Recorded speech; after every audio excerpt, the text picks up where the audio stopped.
Hello बच्चों, नमस्कार। कैसे आप सब? तो बच्चों, आज हम पढ़ने वाले हैं गैर लाभकारी संस्थाओं के लेखे।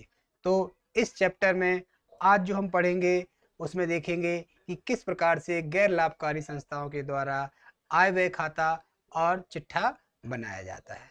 तो बच्चों, इससे पूर्व हम ये पढ़ चुके हैं कि जो गैर लाभकारी संस्थाएं होती हैं वो अपने लेखे कोष लेखांकन से रखती हैं, फंड अकाउंटिंग मेथड से रखती हैं। इसमें जो गैर लाभकारी संस्थाओं को राशि प्राप्त होती है, यदि किसी विशिष्ट उद्देश्य के लिए वह राशि प्राप्त हुई है तो उसके लिए एक अलग कोष बनाया जाता है और उससे संबंधित जो भुगतान है, उससे संबंधित जो खर्चे हैं, जो व्यय है, उसी कोष से उनका भुगतान किया जाता है। तो बच्चों, इसको हम इस प्रकार से समझ सकते हैं कि मान लीजिए एक कोष है जो बनाया गया है पुस्तकें क्रय करने के लिए कोष। इसका अर्थ है कि यदि कोई राशि हमको प्राप्त हुई है जिसमें ये जुड़ा हुआ है कि ये पुस्तकें खरीदने के लिए आप इस धनराशि का प्रयोग करेंगे, तो इस धनराशि को एक अलग कोष बनाकर रख लिया जाएगा और जब पुस्तकें क्रय की जाएंगी तो इसी धनराशि का प्रयोग किया जाएगा। ध्यान ये आपको रखना है कि इस धनराशि का प्रयोग सिर्फ पुस्तकें क्रय करने के लिए ही किया सकता है, किसी अन्य उद्देश्य के लिए इस कोष का प्रयोग नहीं किया सकता है। क्यों? क्योंकि इस कोष का निर्माण जो किया गया है वह पुस्तकें क्रय करने के लिए किया गया है। इसी प्रकार यदि आपको मशीनरी क्रय करने के लिए कोई कोष प्राप्त हुआ है तो आप उस कोष का प्रयोग सिर्फ मशीनरी क्रय करने के लिए ही करेंगे। यदि फर्नीचर क्रय करने के लिए कोष मिला है तो उस धनराशि का प्रयोग आप सिर्फ फर्नीचर क्रय करने के लिए ही करेंगे। इसी प्रकार से जो भी मद में आपको राशि प्राप्त हो रही है और किसी विशिष्ट उद्देश्य से वो राशि प्राप्त हो रही है तो आप उस राशि का प्रयोग सिर्फ उसी मद पर खर्च करने के लिए ही कर सकेंगे और इसी आधार पर लेखा पुस्तकें तैयार की जाएंगी। तो बच्चों, आज के इस वीडियो लेक्चर में हम क्रियात्मक प्रश्न हल करेंगे जिसमें देखेंगे कि किस प्रकार से कोष लेखांकन विधि में कोष के आधार पर लेखांकन तैयार किया जाता है। तो बच्चों, हम देख लेते हैं सवाल किस प्रकार से है। तो बच्चों, सवाल अब आपके सामने आ चुका है जिसमें एक पब्लिक स्कूल के लिए आपसे कहा गया है कि एक तलपट दिया गया है और इस तलपट में जो सूचनाएं दी गई हैं नीचे तलपट के नीचे, उसके आधार पर आपको वर्ष 2021 के लिए आय व्यय खाता और 31 मार्च 2021 को समाप्त होने वाले वर्ष के लिए एक चिट्ठा तैयार करना है। तो तलपट में डेबिट बैलेंसेस दिया गया है। बिल्डिंग एक संपत्ति है, फर्नीचर फिटिंग भी, यह भी संपत्ति है, लाइब्रेरी बुक्स ये भी संपत्ति है, इन्वेस्टमेंट एट 9% जिस पर हमको 9% का ब्याज प्राप्त होगा, ये भी एक प्रकार की संपत्ति है। तो इन चारों मदों का लेखा तो कहाँ किया जाएगा? चिट्ठे के संपत्ति पक्ष की ओर कर लिया जाएगा। Salary, general expenses, annual sport expenses ये खर्चे हैं, इनका लेखा आय व्यय खाते में किया जाएगा। कैश एट बैंक और कैश इन हैंड ये संपत्तियां होती है और इनका लेखा भी चिट्ठे के संपत्ति पक्ष की ओर कर लिया जाएगा। तो बच्चों, अब हम क्रेडिट पक्ष की मदों को देख लेते हैं। एडमिशन फीस प्राप्त हुई है आपको, tuition and other fees received हुई है, तो ये इनकम है, इनका लेखा आय व्यय खाते के क्रेडिट पक्ष की ओर कर लिया जाएगा। क्रेडिटर्स फॉर सप्लायर, ये जो क्रेडिटर्स हैं जो किस लिए हैं? आपूर्तिकर्ताओं के संबंध में जो लेनदार हैं वे हैं। इनका शेष जो है वो 6000 है। यह एक प्रकार का दायित्व है और इसका लेखा चिट्ठे के दायित्व पक्ष की ओर कर दिया जाएगा। रेंट फॉर द हॉल है, हॉल के लिए आपको किराया मिला है, यह भी एक प्रकार की इनकम है और यह आय व्यय खाते में लिख दी जाएगी। मिसलेनियस मिसलेनियस रिसिप्ट जो हमको हुए हैं, ठीक है, वो भी आय व्यय खाते क्रेडिट पक्ष की ओर लिखे जाएंगे, इनको भी रेवेन्यू इनकम माना जाएगा। गवर्नमेंट ग्रांट प्राप्त हुई 1,40,000 की, ठीक है बच्चों, तो इसको आपको समझना होगा कि ये पूंजीगत प्राप्ति है या किसी विशिष्ट उद्देश्य के लिए मिली है तो उसके लिए कोष बनाया जाएगा। जनरल फंड है, ठीक है, ये पूंजी कोष की तरह माना जाएगा और चिट्ठे के दायित्व पक्ष की ओर लिखा जाएगा। Donation received for purchase of library books है, तो आप ये ध्यान रखिएगा, लाइब्रेरी बुक्स खरीदने के लिए आपको डोनेशन मिला है, अर्थात विशिष्ट उद्देश्य इसमें जुड़ा हुआ है, तो इसके लिए एक अलग से कोष बनाया जाएगा, ठीक है, और इस कोष से ही पुस्तकों का क्रय किया जाएगा। तो बच्चों, इसके लिए क्या करेंगे हम? इसे अगर 25,000 का जो है इसे चिट्ठे के दायित्व पक्ष की ओर लिखेंगे। अगर इस राशि में से कुछ राशि का प्रयोग पुस्तक क्रय करने के लिए किया गया है तो इसमें से हम घटा देंगे अगर अन्य सूचनाएं नीचे दी गई होंगी तो। ठीक है, और सेल ऑफ फर्नीचर जो है 1 अक्टूबर 2020 को जो हुआ है वह कितने का हुआ है, 8,000 का हुआ है। तो ये हमारे लिए जो है राशि प्राप्त हो रही है। ठीक है बच्चों, तो अगर हमको फर्नीचर बेचने से लाभ होगा तो इनकम एंड एक्सपेंडिचर अकाउंट के क्रेडिट पक्ष की ओर लिखा जाएगा, और यदि लॉस होगा तो इनकम एंड एक्सपेंडिचर अकाउंट के डेबिट की ओर लिखा जाएगा। कुछ अन्य सूचनाएं भी दी गई हैं। वर्ष के लिए जो है अभी तक फीस जो है पाना बाकी है, कितने की, 10,000 की। ठीक है, तो ये फीस इनकम है तो इसे यहाँ पर फीस में जोड़कर लिख दिया जाएगा। ठीक है, और 10,000 रुपये अभी भी देय वेतन का 12 है। ठीक है, सॉरी ये 10,000 रुपये किसके थे, फीस के थे, और वेतन के कितने हैं, 12,000 रुपये। तो बच्चों अभी भी जो वेतन का देय है अदत्त है, तो इसको हम वेतन के अंतर्गत जो व्यय है उसमें जोड़कर लिख लेंगे। ठीक है, और आगे लिखा गया है कि 15,000 रुपये मूल्य का फर्नीचर जो है 1/10/2020 को अर्थात 1 अक्टूबर 2020 को क्रय किया गया, अर्थात हमने इसी तारीख को एक फर्नीचर बेचा भी है और एक खरीदा भी है। ठीक है, तो इस खरीदने की एंट्री जो है वो हम जो चिट्ठे के संपत्ति पक्ष को जहाँ फर्नीचर लिखेंगे उसमें इस राशि को हम जोड़ लेंगे, लेकिन पहले हम इसमें से ह्रास घटा लेंगे। तो ह्रास का लेखा किस प्रकार से किया जाएगा वो आगे दिया गया है। तो बेचे गए फर्नीचर का पुस्तकीय मूल्य जो था 1/4/2020 को था कितने का, 20,000 का था। 20,000 का फर्नीचर जो हमने 8,000 में बेचा है, लेकिन 20,000 में से सीधा हानि नहीं निकाल पाएंगे। क्यों, क्योंकि 1/4/2020 के बाद ये बेचा कब गया है, 1 अक्टूबर 2020 को बेचा गया है, अर्थात कुछ महीने इसका उपयोग किया गया। कितने महीने किया गया है, अप्रैल, मई, जून, जुलाई, अगस्त, सितंबर। ठीक है, 6 महीने इस फर्नीचर का उपयोग किया गया है, अर्थात इसमें पहले 6 महीने का ह्रास लगाया जाएगा और फिर जो मूल्य बचेगा उसकी तुलना हम सेल्स प्राइस से करेंगे, अर्थात 8,000 से करेंगे। यदि 8,000 से यह मूल्य अधिक होगा तो लॉस होगा, और यदि 8,000 से कम होगा अर्थात हमने कम लागत की मशीनरी को अधिक मूल्य पर बेच दिया है तो प्रॉफिट हो जाएगा। ठीक है बच्चों, अब आगे लिखा है फर्नीचर एंड फिटिंग पर जो है 10% का ह्रास लगाना है। 15% पुस्तकालय की पुस्तकों पर ह्रास लगाना है, और 5% जो है भवन पर ह्रास काटना है। तो बच्चों हम सवाल को शुरू करते हैं। तो बच्चों सवाल में सबसे पहले हम क्या बनाएंगे, इनकम एंड एक्सपेंडिचर अकाउंट बनाएंगे। कब बना रहे हैं हम, फॉर द ईयर एंडेड 31 मार्च 2021। ठीक है, 2021 को समाप्त होने वाले वर्ष के लिए हम इनकम और एक्सपेंडिचर अर्थात आय व्यय खाता बना रहे हैं। ठीक है, तो यहाँ पर डेबिट साइड हम एक्सपेंडिचर लिखेंगे और क्रेडिट साइड इनकम लिख देंगे बच्चों। तो जितने भी एक्सपेंडिचर होंगे उनको हम डेबिट में लिख देंगे। तो बच्चों हमारे सवाल में जो एक्सपेंडिचर दिए गए थे वो सैलरी थे, जनरल एक्सपेंसेस थे, और एनुअल स्पोर्ट्स एक्सपेंसेस थे, तो इनको हम यहाँ पर लिख देंगे। तो बच्चों लिख देते हैं टू सैलरीज। ठीक है, सैलरीज कितने की है बच्चों, हम देख लेते हैं।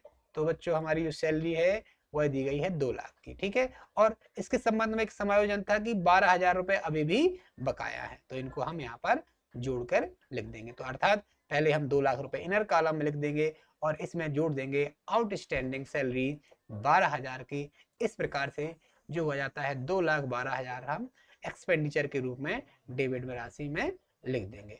इसके बाद बच्चों अगला जो एक्सपेंसेस है वह जनरल एक्सपेंसेस है, और जनरल एक्सपेंसेस में कोई समायोजन नहीं दिया गया है, तो सीधी राशि हमने 8,000 राशि वाले कॉलम में लिख दी है। अगला है एनुअल स्पोर्ट एक्सपेंसेस। तो बच्चों देख लेते हैं, एनुअल स्पोर्ट एक्सपेंसेस का कोई समायोजन तो नहीं है, तो इनकी राशि तो कितनी है, 6,000 की है। और एनुअल स्पोर्ट जो है स्पोर्ट एक्सपेंसेस जो है कहीं पर कोई सूचना नहीं दी गई है, तो हम उनकी राशि लिख देते हैं 6,000। इसके अलावा बच्चों अब कुछ जानकारी हमको नीचे भी दी गई थी। क्या दी गई थी कि हमने फर्नीचर को बेचा है, तो फर्नीचर बेचने से हमको लाभ भी हो सकता है और हानि भी हो सकती है। ठीक है बच्चों, तो हम इसकी गणना कर लेंगे। तो कैसे गणना करेंगे हम आगे देखते हैं। तो बच्चों आगे जो है वह है हमारे सवाल में कि कुछ खर्चे दिए गए ह्रास के तौर पर। ठीक है, तो इसका लेखा कर लेंगे। तो हमें अब 2 और लिखना है, यहाँ पर संपत्तियों पर ह्रास लिखना है, और एक जो संपत्ति बेची गई फर्नीचर उस पर जो हानि हुई है या लाभ हुई है उसकी गणना कर लेंगे। तो पहले हम लगा लेते हैं डेप्रिसिएशन ऑन लाइब्रेरी बुक्स। तो हमारे पास कितने की लाइब्रेरी है और उस पर कितना परसेंट ह्रास लगाना है, ये हम प्रश्न को देख लेते हैं। प्रश्न में सबसे पहले तो यहाँ पर लाइब्रेरी बुक्स जो हमारे पास 60,000 रुपए की ऑलरेडी हैं पहले से, ठीक है। इसके अलावा नीचे कुछ जानकारी में क्या हमने पुस्तकें खरीदी हैं, तो बच्चों कोई पुस्तकें हमने अभी तक नहीं खरीदी हैं अलग से, ठीक है। तो इस 60,000 पर हमको कितना ह्रास लगाना है, 15% पुस्तकालय की पुस्तकों में ह्रास लगाना है। तो 60,000 का हम 15% निकाल लेंगे और लिख देंगे। तो 60,000 गुणा 15/100 आ जाता है हमारा 9,000। ये कैलकुलेशन आप बहुत आसानी से कर सकते हैं। फिर बच्चों अगला हम लगा लेते हैं डेप्रिसिएशन ऑन बिल्डिंग। तो बिल्डिंग कितने का था बच्चों, हमारे पास आपके पास बिल्डिंग था 2,50,000 का। पहले एक बार देख लेते हैं कि हमने कहीं और अलग से कोई बिल्डिंग खरीदी तो नहीं है, ठीक है। तो बच्चों कोई बिल्डिंग हमने नहीं खरीदी है, ठीक है। तो इस पर कितना ह्रास लगाना है, 5%। तो 2,50,000 का 5% कितना आएगा, हम इसको कैलकुलेट करके यहाँ पर लिख देते हैं। ये आ गया हमारा 12,500 रुपए। अर्थात हमने 2,50,000 गुणा 5/100 किया। इसको आप कैलकुलेट कर लोगे तो हमारा आ जाता है 12,500। इसके बाद हमको ह्रास लगाना है depreciation on furniture and fittings. तो बच्चों फर्नीचर और फिटिंग्स के बारे में सवाल में अलग अलग जानकारियां दी गई। सबसे पहले तो ये फर्नीचर और फिटिंग दिया गया है 55,000 का, ठीक है, एक ये दिया गया है। इसके अलावा 15,000 रुपए फर्नीचर का जो नया हमने खरीदा है, कितनी तारीख को खरीदा है, 1/4/2020 को क्रय किया था। अर्थात इस 15,000 को यहाँ पर जोड़ दिया गया होगा, ठीक है ना बच्चों।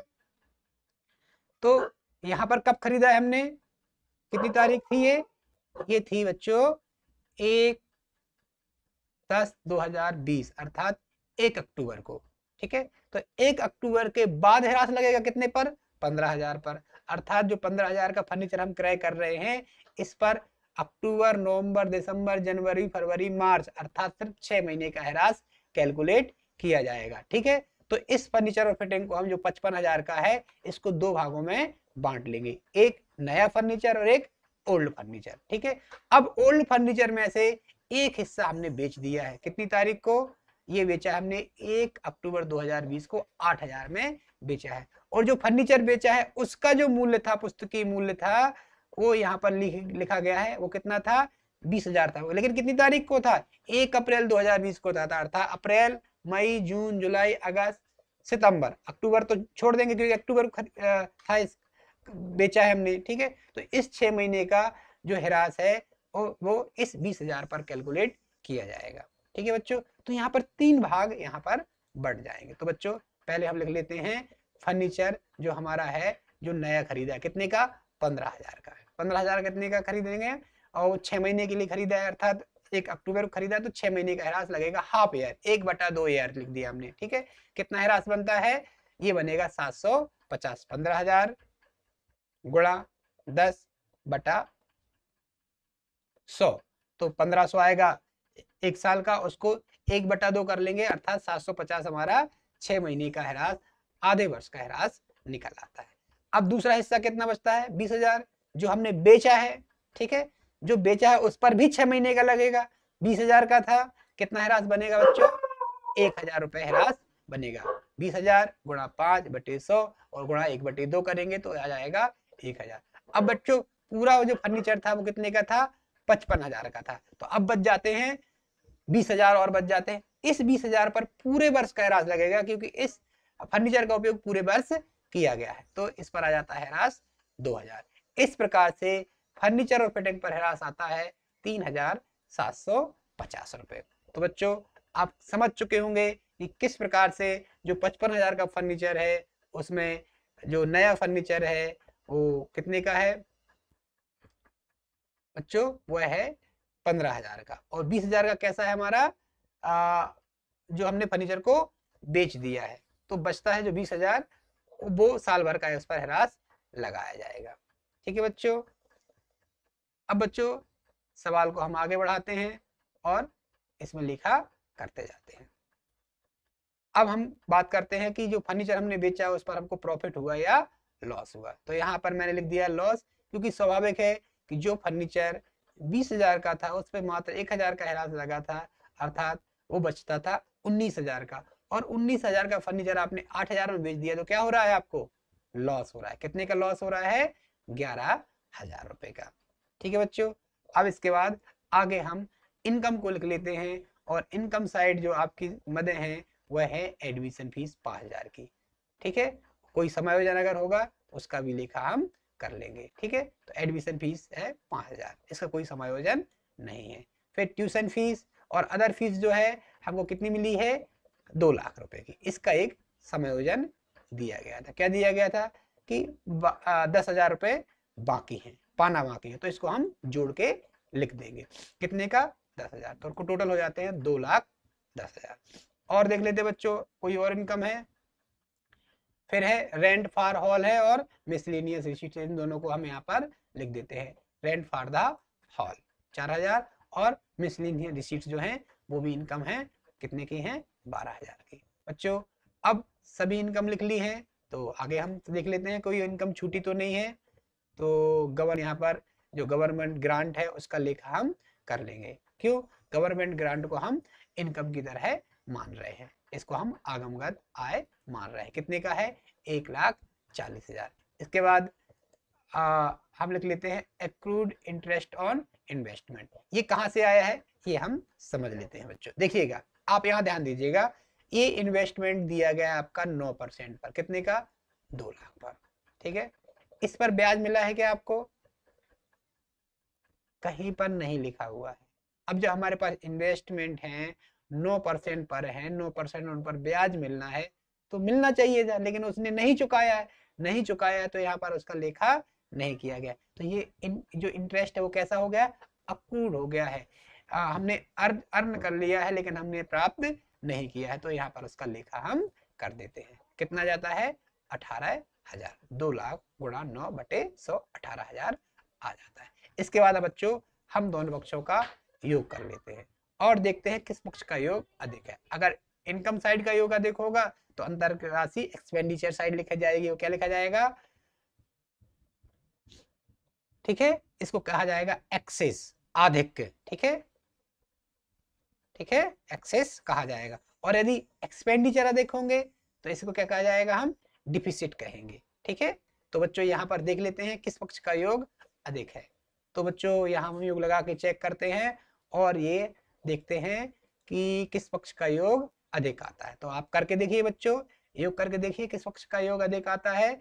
मैं भी करके देख रहा हूँ। तो बच्चों ये आ रहा है आपके क्रेडिट साइड का योग, अर्थात इनकम साइड का योग अधिक आ रहा है 3,89,000। ठीक है, तो बच्चों अंतर की राशि को हम कहाँ लिख देंगे? डेबिट साइड लिख देंगे। 2 excess of income over expenditure कितना आता है वो हम यहाँ पर डेबिट का योग कर लेंगे, अर्थात एक्सपेंडिचर का योग कर लेंगे और 3,89,000 में से घटाकर लिख देंगे। तो ये आ जाता है 1,26,750। इस प्रकार से दोनों पक्षों का योग हो जाएगा 3,89,000। तो बच्चों इस प्रकार से हमने इनकम एंड एक्सपेंडिचर अकाउंट बना लिया है। ठीक है बच्चों, अब बच्चों आगे हम बनाते हैं balance sheet of public school. ठीक है, कब बना रहे हैं? 31 मार्च 2021 को। तो बच्चों यहाँ पर लिख देते हैं क्रेडिटर फॉर सप्लाईज। ठीक है, सबसे पहले हम दायित्व लिख लेते हैं। तो कितने के थे ये? अमाउंट कितने का था? ये था भैया 6,000 का। ठीक है, तो हमने यहाँ लिख दिया 6,000। ठीक है, फिर donation for purchase of library books, मैंने आपको पहले बताया था कि ये विशिष्ट है, इसको सीधे चिट्ठे के दायित्व पक्ष की ओर लिखा जाएगा। कितने का है? 25,000 का। ठीक है बच्चों, फिर लिख देते हैं आउटस्टैंडिंग सैलरी, ये कितने की थी? 12,000 की थी। और आगे बच्चों जनरल फंड जो है हमारा, इसको हम पूंजी कोष भी कह सकते हैं, ये हमारा है 4 लाख का। इसमें हम जो नेट प्रॉफिट है उसको जोड़ देते हैं। तो बच्चों हमने इसको एक्सेस कहा है, इसको यहाँ पर आप जानते हैं बच्चों गैर लाभकारी संस्था इसे नेट प्रॉफिट ना कह के क्या कहती हैं? एक्सेस कहती है, आधिक्य कहती है। कितना आया था? 1,26,750। इस प्रकार से राशि आती है 5,26,750। अब बच्चों हम संपत्तियों को लिख लेंगे डेबिट में। कैसेट बैंक था हमारा 20,000 का और कैसेट हैंड है हमारा 10,000 का। इसके बाद बच्चों हम लिख लेते हैं इन्वेस्टमेंट एंड 9%। कितने का था ये?